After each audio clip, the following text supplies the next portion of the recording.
श्री स्वामी समर्थ. नमस्कार. तुमच्या सर्वांचे माझ्या यूट्यूब चॅनलमध्ये खूप खूप स्वागत. तुमच्या सर्वांच्या इच्छा मनोकामना पूर्ण होत हीच स्वामी महाराजांच्या चरणी प्रार्थना करते आणि आजच्या आपल्या एका नवीन व्हिडिओला सुरुवात करते. आज आहे सफला एकादशी पौर्णिमा. अशा विशेष तिथींवरती जर आपण काही उपाय केले तर ते बघा आपल्याला नक्कीच शीघ्र फलप्राप्ती मिळते. आणि या जी तिथी आहेत त्या भगवान विष्णू आणि माता लक्ष्मी यांना समर्पित असतात. आणि मग या दिवशी केलेले उपाय, कारण की बघा भगवान विष्णू माता लक्ष्मी यांचे जे काही तत्व असतात ते अधिक पटीनं सक्रिय असतात. आणि मग आपण जी काही सेवा करू उपाय करू ते त्यांच्यापर्यंत नक्कीच पोहोचतात आणि आपली इच्छापूर्ती देखील नक्कीच होते. मग आपल्याला असाच एक रुपयाच्या नाण्याचा आज उपाय करायचा आहे. बघा तुम्ही जे काही काम करतात त्यामध्ये तुम्हाला यश मिळत नाही, आलेला पैसा घरामध्ये टिकत नाही, म्हणजे जे लक्ष्मी प्राप्ती आर्थिक अडचणी येत आहेत, तसेच कोणतेही काम निर्विघ्नपणे पार पडत नाहीत, यासारख्या समस्या सुटतील. घरातील नकारात्मकता अगदी मुळासकट दूर होईल असा हा प्रभावशाली उपाय आहे. तर तुम्ही व्हिडिओ शेवटपर्यंत नक्कीच पहा. व्हिडिओला नवीन असताल लाईक करा, शेअर करा आणि असेच नवनवीन अध्यात्माचे व्हिडिओ पाहण्यासाठी चॅनलला सबस्क्राईब अवश्य करा आणि कमेंटमध्ये श्री स्वामी समर्थ लिहायला विसरू नका. बघा आता हा जो 1 रुपयाच्या नाण्याचा उपाय आहे तो आपल्याला सायंकाळी करायचा आहे. सायंकाळी दिवे लागण्याच्या वेळेला हा उपाय करायचा आहे. बघा देवघरात दिवा लावून घ्या. तुळशीपाशी आज एकादशी आहे. आवर्जून शक्य झालं तर गाईच्या तुपाचा दिवा लावा.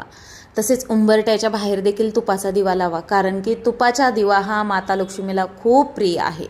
अगदी हा दिवा लावल्यानेच तुमच्या अर्ध्या समस्या दूर होतील. तसेच देवघरात दिवा लावा. त्यानंतर आसन घ्या. आसन घेतल्यानंतर आपली जी हळद असते ना, ती हळद घ्या एका डिशमध्ये. अगदी आपला जो छोटा चम्मच असतो ना, तो चम्मच भरून हळद घेतली तरी देखील चालेल. चम्मच भरून हळद घ्या. त्या हळदीला देखील बघा आपल्याला देवघरामध्ये ठेवायचं आहे. मग हळदीची देखील पूजा करा. हळदी कुंकू, त्या हळदीमध्ये आपल्याला 11 अखंड अक्षदा ठेवायच्या आहेत. आणि त्या अक्षदा ठेवल्यानंतर आपल्याला 1 रुपयाचं नाणं देखील त्या हळदीमध्ये अगदी बघा झाकून जाईल याप्रमाणे ठेवायचं आहे.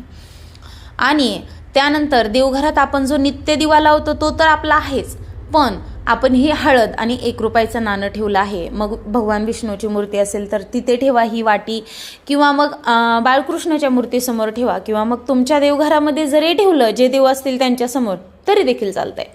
आणि तिथेच बसून बघा ओम नमो भगवते वासुदेवाय 108 वेळा म्हणा. शक्य झालं तर विष्णू सहस्त्रनाम वाचा, किंवा मोबाईलवरती जरी लावून दिलं तुम्ही सायंकाळी. अगदी समजा तुम्ही घरातली आवराआवर करतात, आपल्या डोक्यात आहे हा उपाय करायचा आहे, हे डोक्यात आहे आपल्या.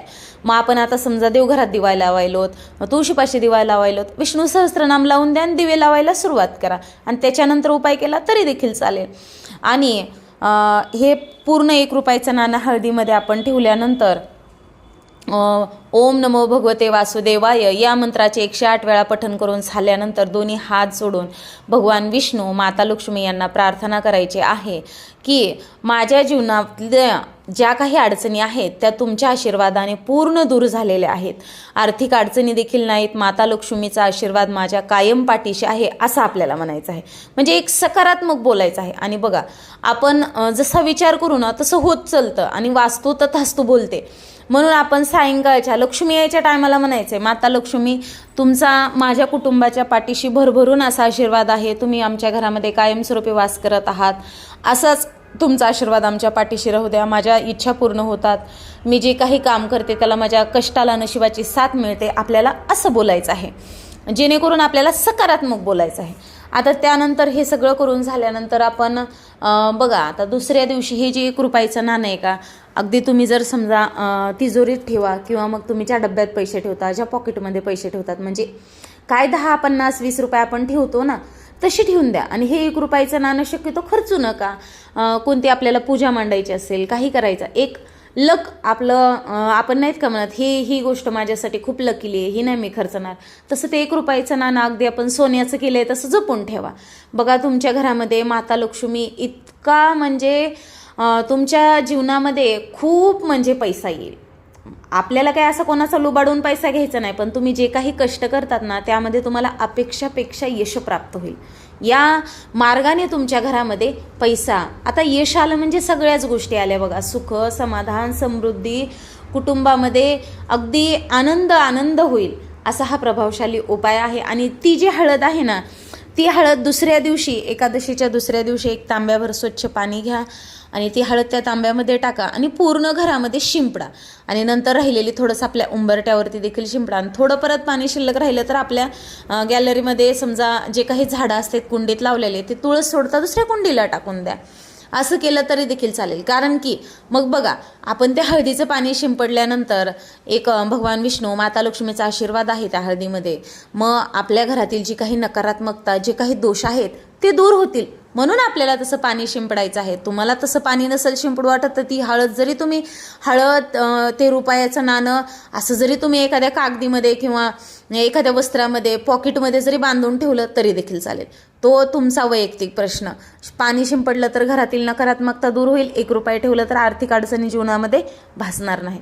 तर अशा प्रकारे आजच्या व्हिडिओमध्ये आपण ही माहिती जाणून घेतलेली आहे. तर तुम्हाला माझा हा व्हिडिओ आवडला, नक्कीच तुम्ही व्हिडिओला एक लाईक करा, शेअर करा आणि असे याचं नवनवीन अध्यात्माचे व्हिडिओ पाहण्यासाठी चॅनलला सबस्क्राईब अवश्य करा आणि कमेंटमध्ये श्री स्वामी समर्थ लिहायला विसरू नका. झालेली सेवा स्वामी महाराजांच्या चरणी अर्पण करते आणि माझा हा व्हिडिओ इथंच थांबवते. श्री स्वामी समर्थ. जय जय स्वामी समर्थ. धन्यवाद.